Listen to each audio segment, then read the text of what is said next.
지난주에 설교를 하고 나서 몇몇 분들이 좀 걱정하는 그런 이야기를 해주셨습니다.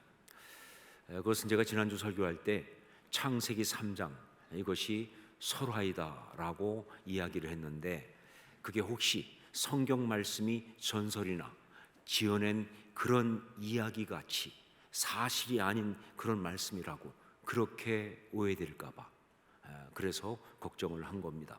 특별히 초신자들이나 젊은이들이 그렇게 오해하면 어떡할까 해서 그런 걱정을 한 겁니다. 제가 설화라고 말하는 것은요, 절대로 그런 의미가 아닙니다. 이 이야기가 지어낸 이야기라든가 혹은 전설과 같은 그런 허구의 이야기다, 그런 뜻이 절대로 아닌 것이죠. 다만 성경의 표현 방식이 설화, 즉 내러티브다라고 하는 그런 이야기입니다. 성경은 분명 진리입니다. 하나님의 감동으로 된 그런 진리의 말씀입니다. 절대로 인간이 지어내거나 혹은 인간들의 어떤 사이에서 전해지는 그런 이야기가 아닌 거예요. 하지만 성령께서 그 진리의 말씀을 갖다가 어떻게 우리 가운데 주셨느냐? 그 말씀을 감동하시고 기록하게 하실 때, 그때 사람의 언어로 그것을 쓰게 하셨기 때문에, 그래서 인간의 전달 방식을 사용하지 않을 수가 없는 거죠. 그 중에 하나가 바로 내러티브라고 하는, 바로 어떤 이야기처럼 하는 바로 그것입니다.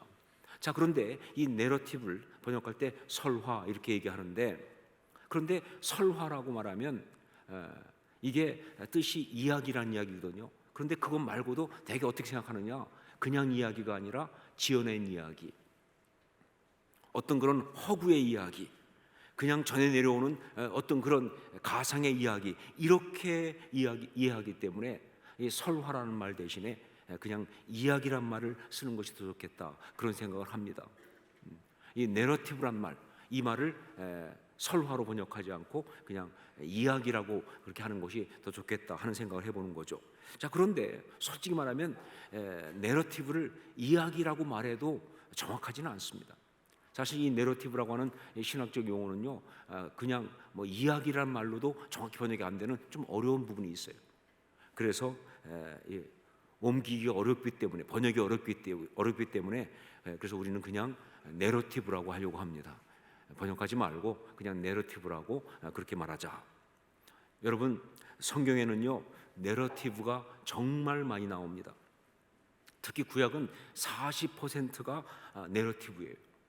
그러니까 하나님 말씀 그 진리를 어떤 식으로 우리에게 전해주고 있느냐? 이야기 형태로, 어떤 이야기를 해주는 것처럼 그렇게 우리에게 성경은 전해주고 있는 겁니다.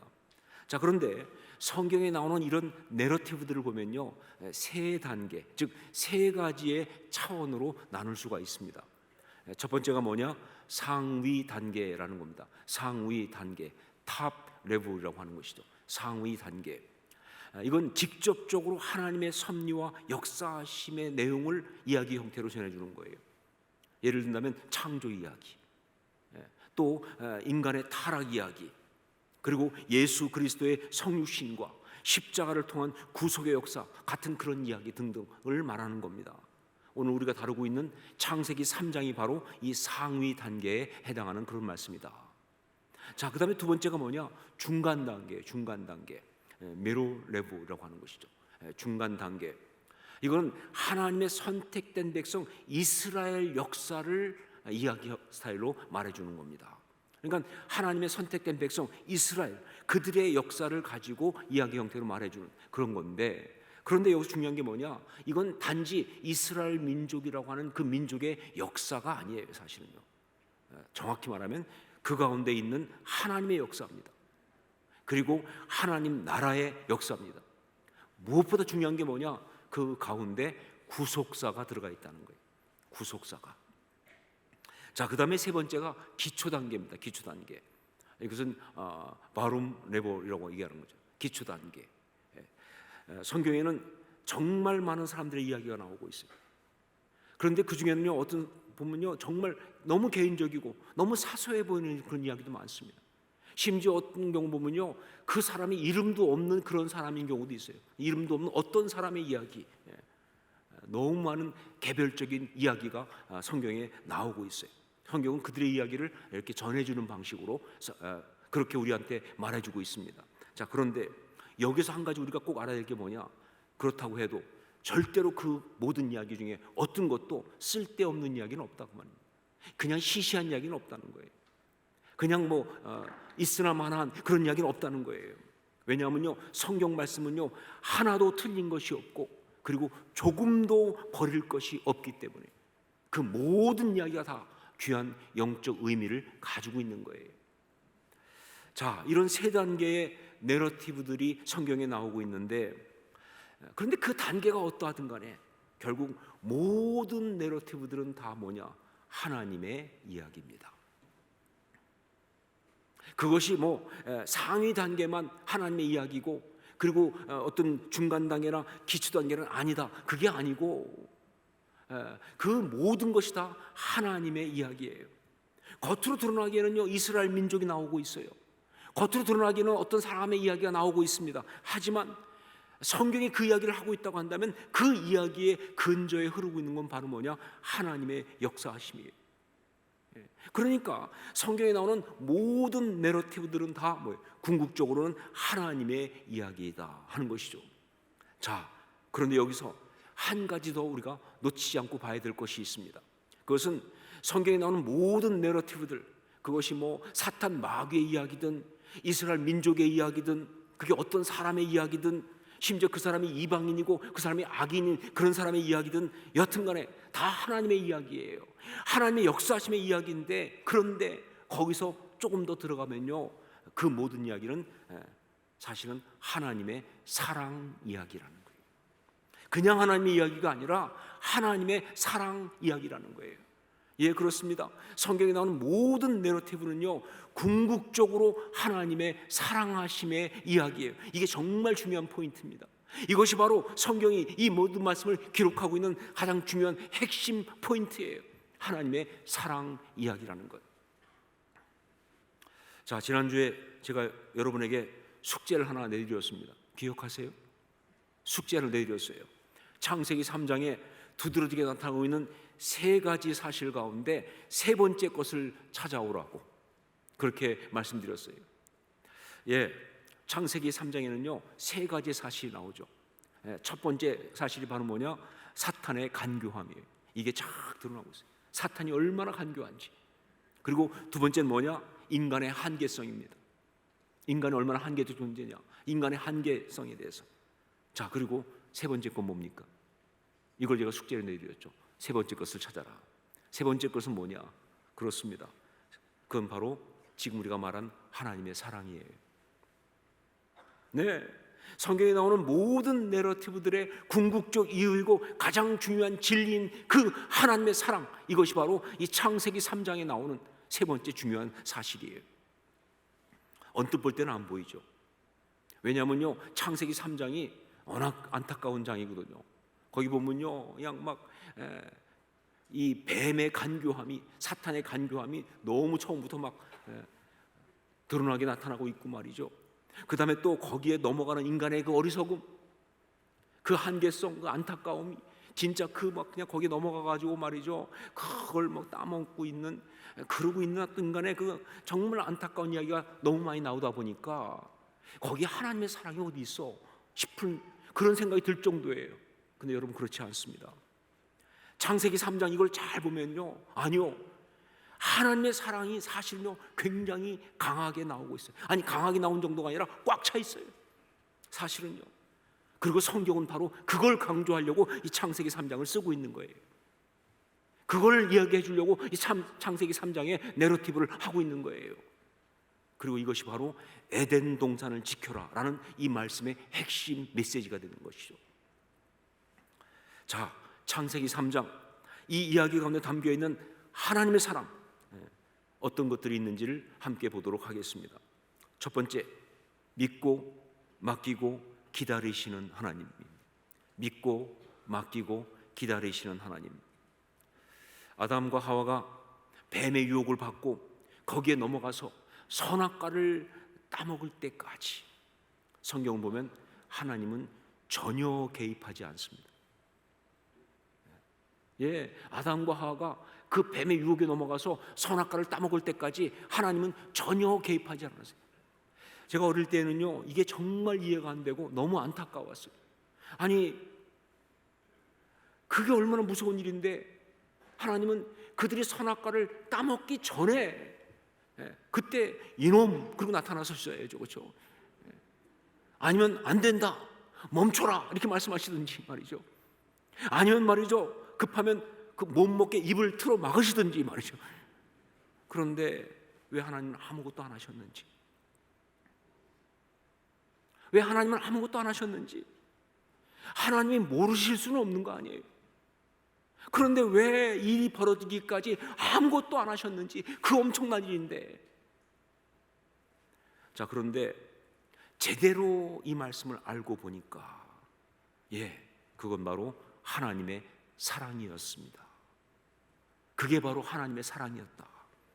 하나님은요, 아담과 하와에게 선악과를 먹지 말라고 미리 말씀하셨어요. 그렇게 말씀하셨기 때문에 결과적으로 잘못되는 그런 일이 있을 수 있지만, 그래도 하나님은 믿고 맡기고 기다리시는 거예요. 왜? 그게 인격적인 사랑이니까. 여러분, 제가 지난번에 한번 말씀드렸죠. 김영석 교수님, 저희 은사이기도 한 그분이 해주셨던 말대로 말이죠, 사랑은 상대방의 자유에는 손대지 않는 겁니다. 그게 사랑입니다. 사랑은 상대방의 자유에는 손대지 않는 것, 그게 사랑입니다. 우리 중에 보면요, 사랑이라는 이름으로 행해지는 그 많은 폭력과 안타까운 이야기는 바로 이것 때문에 일어나는데, 자꾸 자유를 손대니까. 사랑하니까 못하게, 사랑하니까 뭐 이런 식으로, 사랑하니까 푸시하고, 사랑하니까, 그건 사랑이 아니라는 거예요. 아무리 내 생각과 다르고 그 결정이 내게 굉장한 아픔을 주는 그런 것이라 할지라도, 그가 그렇게 결정한다면 그저 믿고 맡기고 기다리는 것, 이게 바로 사랑이에요. 하나님은 우리를 사랑하시기 때문에 그렇게 아무것도 하지 않고 그냥 기다리신 거예요. 우리를 존중하시니까 우리의 자유에는 손대지 않으실 그런 마음으로. 여러분, 이런 하나님의 사랑 이야기가 창세기 3장에 꽉 차 있는 거예요. 두 번째는 찾아가시는 하나님입니다. 하나님의 사랑이 뭐냐? 찾아가시는 하나님. 8절로 9절 말씀을 함께 읽겠습니다. 8절 9절 같이 읽습니다. 그들이 그날 바람이 불 때 동산에 거니시는 여호와 하나님의 소리를 듣고 아담과 그의 아내가 여호와 하나님의 낯을 피하여 동산 나무 사이에 숨은지라. 여호와 하나님이 아담을 부르시며 그에게 이르시되 내가 어디 있느냐. 아담과 하와가 범죄한 후에 하나님의 낯을 피하여 숨었습니다. 이게 무슨 뜻이냐? 이건 바로 하나님과의 관계를 끊었다, 그 뜻입니다. 하나님의 낯을 피하여 숨었다, 이게 무슨 뜻이냐? 하나님과의 관계를 끊었다, 그 뜻이에요. 여러분, 이게 바로 죄의 악순환이에요. 죄는요, 정말 이래서 정말 무서운 겁니다. 범죄하면서 그것 때문에 하나님의 낯을 피하여 숨게 되고, 그러니까 점점 더 하나님과 멀어지고, 그러니까 그 삶이 더 어려워지고, 그러니까 더 범죄하고, 그러니까 더 하나님을 피하게 되고, 그러니까 더 멀어지고 하는 이 악순환이 바로 지금 벌어지고 있는 거예요. 이게 바로 유혹하는 사탄의 노림수예요. 이게 그 사탄이 원하는 거예요. 이렇게 되라고. 자, 그런데 이런 상황에서 하나님이 먼저 찾으십니다. 하나님이 먼저 아담을 부르십니다. 여러분, 솔직히 말해서 하나님은 아쉬울 게 없어요. 정말 죄는 그들이 지었습니다. 그리고 또 못나게 그들이 먼저 피해, 죄를 져놓고 그들이 먼저 숨어 그러고 있기 때문에 그들이 나와야죠. 그들이 먼저 회개하고 나와야지 하나님이 당신을 피하여 숨은 그들에게 먼저 말을 거실 이유가 없다 그 말이에요. 인간적으로 생각하면요, 억울해서라도 그렇게 하면 안 되죠. 그런데 하나님은 그들을 찾아가십니다. 가서 숨어있는 그들에게 마치 아무것도 모르시는 것처럼 아담아 내가 어디 있느냐 라고 말을 거십니다. 이게 무슨 얘기냐? 하나님은 지금 그들이 끊어버린 관계를 다시 잇고 계시는 거예요. 하나님은 그들이 끊어버린 관계를 다시 이어주고 있는 거예요. 왜? 사랑하니까. 그게 사랑이에요. 그게 사랑이에요. 여러분, 내 사랑은 찾아가는 것입니다. 사랑은 먼저 손을 내미는 것입니다. 경우 따지고 옳고 그름 따지고 상황 따지고 명분 따지고 그러는 것이 아니라 말이죠. 관계를 회복하기 위해서, 공동체를 살리기 위해서, 가정을 살리기 위해서, 아니 그 영혼을 살리기 위해서 그냥 자존심도 다 버리고 먼저 찾아가서 먼저 손을 내밀고 필요하면 무릎도 꿇는 거예요. 그래서 사랑은요, 성숙한 자만이 합니다. 미성숙하면 사랑 못하는 거예요. 성숙한 자만 사랑하는 거예요. 하나님은 바로 그렇게 하셨습니다. 그런 하나님의 사랑 이야기가 창세기 3장에 꽉 차 있어요. 자, 세 번째, 언약을 주시는 하나님입니다. 언약을 주시는 하나님. 죄를 지으면 그 죄의 결과에 매일 수밖에 없어요. 그래서 성경이 뭐라고 말합니까? 죄의 삭은 사망이다 이렇게 말합니다. 죄를 지으면 그 죄의 결과에 매일 수밖에 없어요. 자, 그런데 그 죄의 결과, 거기에 매이는 것을 갖다가 다른 말로 뭐라고 말하느냐? 바로 그것이 저주라는 말입니다. 저주. 여러분, 우리는 보통 저주 그러면 너무 주술적인 생각만 해요. 그래가지고 막 저주 그러면 뭐예요? 인형 들어가지고 바늘로 막 찌르는 거. 사극을 너무 많이 봐서 그래요. 아니면 뭐예요? 화살 쏘는 거 막.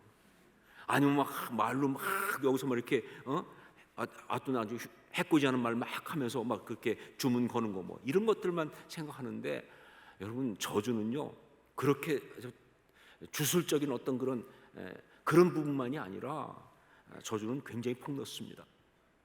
저주는요 한마디로 말하면 죄의 결과가 저주예요. 그 결과를 통보하는 게 저주하는 거예요. 그래서 창세기 3장 여기 말씀해 보면요, 인간이 범죄한 다음에 하나님이 저주를 말씀하세요. 하나님이 인간을, 사람들 저주하려고 그런 게 아니라 범죄한 결과를 통보해 줘야 하니까 하나님이 저주의 말씀을 하는 것이 나옵니다. 우선 사탄의 도구가 된 뱀에 대하여 저주의 말씀을 주셨습니다. 그건 바로 뭐냐? 이제 배로 다닐 것이고 살아있는 동안 흙을 먹을 것이다 라는 것과, 그리고 여자의 후손과 원수가 될 것이다 라는 그런 저주의 말씀이었어요.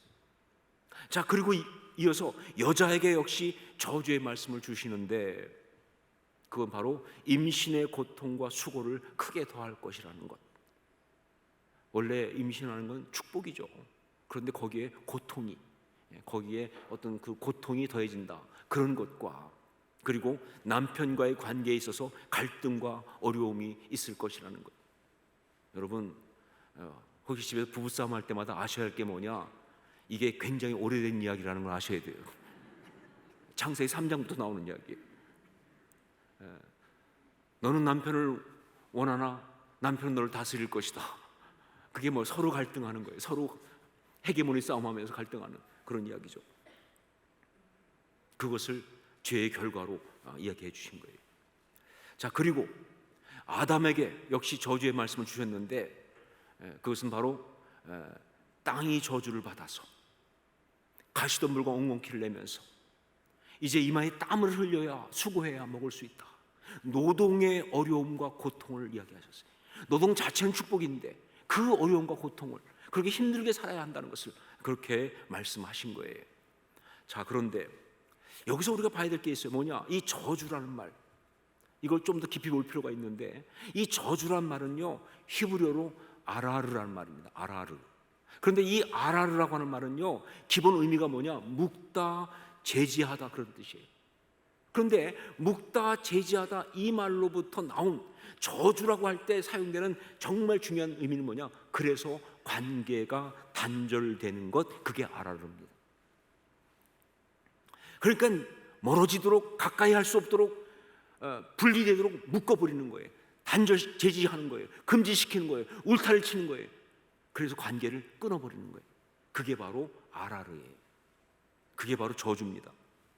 그렇습니다. 저주는요, 다른 것이 저주가 아니라 행복해야 할 관계가, 아니 행복하려면 반드시 좋아야 할 그 관계가 다 단절되고 다 끊어져 버리고, 그래서 고통스럽게 살아가는 거, 그게 저주예요. 여러분, 그래서 죄를 지으면요 관계가 단절될 수밖에 없어요. 성경이 그거 말하지 않습니까? 그래서 여러분, 에덴 동산에서 일어난 이 안타까운 이야기는요, 바로 그 얘기죠. 하나님께 범죄함으로 하나님과의 관계가 단절되면서 그 결과 사람과 사람 사이의 관계가 다 단절되고, 그래서 사람과 자연과의 관계까지 다 파괴되는 바로 그런 관계 단절의 안타까운 이야기가 바로 창세기 3장의 에덴 동산의 이야기죠. 자, 그런데 이렇게 인간이 범죄했기 때문에 그 결과인 저주를 말씀하시면서 하나님은요 그 말씀 속에다가 아주 놀라운 어떤 것을 집어넣으십니다. 이걸 우리가 또 봐야 돼요. 뭐냐? 하나님은 저주를 말씀하시며 동시에 거기에 언약을 주고 계시다 하는 것입니다. 우리 15절 말씀을 함께 읽겠습니다. 15절 같이 읽습니다. 내가 너로 여자와 원수가 되게 하고 내 후손도 여자의 후손과 원수가 되게 하리니 여자의 후손은 내 머리를 상하게 할 것이요 너는 그의 발꿈치를 상하게 할 것이니라 하시고. 이건 분명 뱀을 향한 저주의 말씀인데 그 가운데 어떤 말씀을 하시느냐? 여자의 후손은 내 머리를 상하게 할 것이요, 여자의 후손은 내 머리를 상하게 할 것이요. 여러분, 이거는요 어떻게 봐도 예수 그리스도의 십자가의 역사입니다. 이건 어떻게 봐도 예수 그리스도께서 십자가에서 행하신 그 역사를 말하고 있는 거예요. 그러니까 이것은요 뱀을 향한 저주이며 동시에 그 말씀 속에는요 당신의 사람을 향한 언약이 들어가 있는 말씀입니다. 당시 사람을 향한 언약을 주는 그런 말씀이 같이 들어가 있는 거예요. 자, 이런 언약을 주시는 하나님의 그 모습, 그 사랑, 이것이 아주 잘 드러난 것이 그 다음에 문득 나오는 가죽옷을 지어 입히시는 이야기입니다. 가죽옷을 지어 입히시는 이야기. 우리 21절 말씀을 함께 읽겠습니다. 21절 함께 읽습니다. 여호와 하나님이 아담과 그의 아내를 위하여 가죽옷을 지어 입히시니라. 이건 정말 우리 하나님의 사랑 이야기죠. 보세요. 아담과 하와가 하나님을 거역하고 하나님 말씀을 거역하고 스스로 하나님처럼 되겠다고 하는 그 유혹을 받아들여서 그래서 선악과를 따먹었잖아요. 그래서 정말 눈이 밝아졌어요. 그런데 눈이 밝아진 결과 하나님처럼 된 것이 아니라 자신들이 벌거벗었음을 발견하면서, 그러면서 말이죠, 정말 너무 부끄러우니까, 그러니까 어떻게 했느냐? 무화과 나무 잎을 엮어서 치마를 만들어 입은 거예요. 이런 걸 보고 뭐라고 그래요? 임시방편, 이렇게 말하는 거예요. 그건 못 가려요. 미안하지만 그 수치, 그 부끄러움 못 가립니다. 그건 절대로 진짜로 가릴 수 있는 게 아니죠. 어떤 분은 이런 식으로 말하더라고요. 그 무화과 나무 잎으로 만든 치마, 그게 당장 볼 때는 좀 가려질지 모르겠지만, 그러나 조금 지나면 어떻게 되느냐? 무화과 나무 이파리가 돌돌 말린다.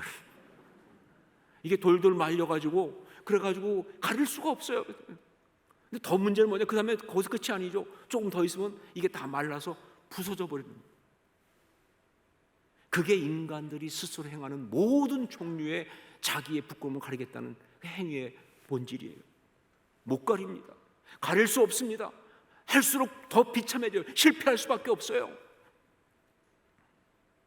자, 그런데 하나님은 그런 그들의 모습을 보면서 제가 하나님 같았으면 쌤통이다 이렇게 할 건데 이것들 말이죠, 지멋대로 해본다고 하더니 지들이 어떻게 할 수 있을 것처럼 하더니 정말 쌤통이다, 잘됐다 막 이렇게 말할 것 같은데, 그런데 성경에 보니까 하나님은 성경 정확히 말하면 아담과 그의 아내를 위하여 가죽옷을 지어 입히시니라. 그들을 위하여 가죽옷을 지어 입히셨다는 거예요. 이게 사랑이죠. 사랑은 복수하지 않습니다. 사랑은 책임 전가하지 않습니다. 사랑은 정죄하고 비난하지 않습니다. 사랑은 부둥켜 안는 거죠. 이유 없이 돕는 거죠. 이게 하나님 마음이에요. 자, 그런데 이 가죽옷, 여기엔 사실은 굉장히 중요한 의미가 있습니다.